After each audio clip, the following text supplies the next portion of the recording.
On a warm summer evening in August 2023, Rachel Morin, a 37-year-old mother of 5, set out for a routine jog along the Ma and Pa Heritage Trail in Bel Air, Maryland. Known for her vibrant personality, dedication to fitness, and deep love for her children, Rachel's disappearance that evening would soon unravel into a harrowing tale of violence, a nationwide manhunt, and a community's quest for justice. Welcome to Dark Matters TV, where we tell these stories with the love and respect they deserve. We tell deeply unsettling mysteries and heartbreaking true crime stories that deserve to be heard. Make sure to hit that subscribe button and turn on notification because these stories demand justice, remembrance, and your voice. Born on May 20th, 1986, in Dover, New Hampshire, Rachel Morin was one of 8 siblings in a close-knit family.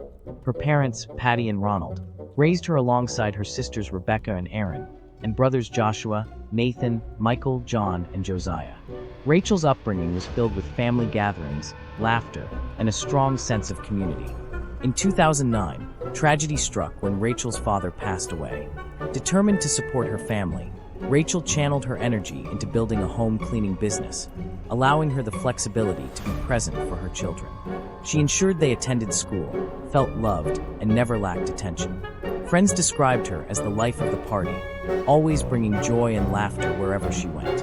Rachel's personal life was rich and multifaceted. She had 5 children from 3 different fathers, Joseph Custer, Jonathan Alderson, and Matt McVeigh, all of whom remained active in their children's lives. In the summer of 2023, Rachel began a new relationship with 27-year-old Richard Toby. Just 4 days before her disappearance, they made their relationship Facebook official, symbolizing a fresh chapter in their life. On August 5th, 2023, Rachel informed Richard that she planned to go for a jog along the Ma and Pa Heritage Trail, a scenic route she frequented.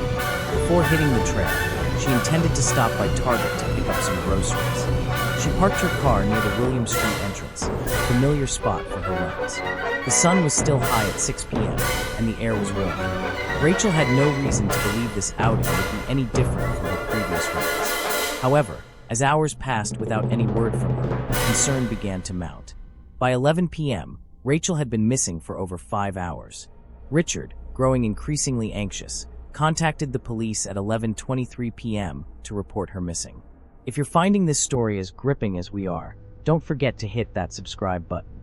We dive deep into the darkest corners of true crime, bringing you real cases with emotional depth and chilling detail, so you never miss a story that needs to be told.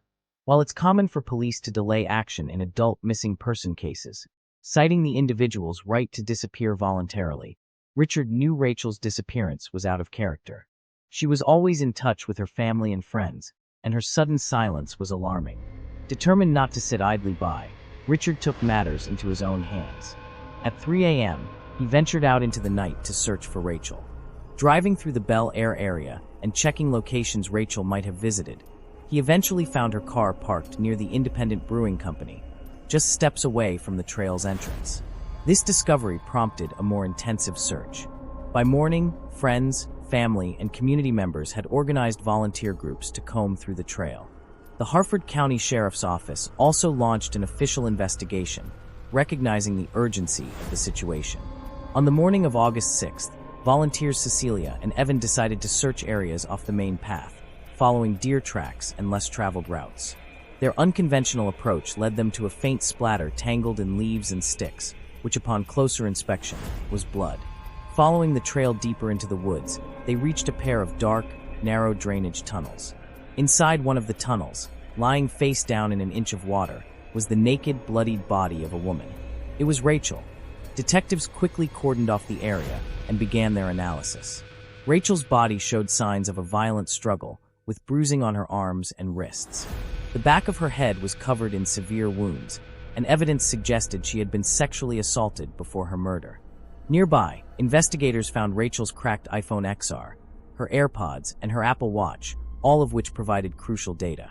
Health data from her devices indicated a spike in her heart rate at 7:07 p.m., followed by a rapid decline, suggesting she died around 7:09 p.m. The brutal nature of Rachel's murder shocked the community. Investigators collected DNA evidence from the crime scene, including samples from Rachel's body and personal items. This DNA was entered into the combined DNA index system, which linked it to a March 2023 home invasion in Los Angeles, where a mother and her 9-year-old daughter were assaulted. Despite this connection, the suspect's identity remained unknown. In August 2023, the Harford County Sheriff's Office collaborated with the FBI and Forensic Laboratory Othram to utilize advanced DNA technology. Through forensic-grade genome sequencing, they built a comprehensive DNA profile, which eventually led to the identification of the suspect. In early 2024, investigators identified the suspect as 23-year-old Victor Antonio Martinez Hernandez, an undocumented immigrant from El Salvador. He had illegally entered the U.S. in February 2023 after allegedly committing another homicide in his home country. Martinez Hernandez was also linked to the Los Angeles assault. A nationwide manhunt ensued, and on June 14, 2024, Martinez Hernandez was apprehended in Tulsa, Oklahoma. He was extradited to Maryland to face charges, including first-degree murder, first-degree rape, third-degree sexual offense, and kidnapping.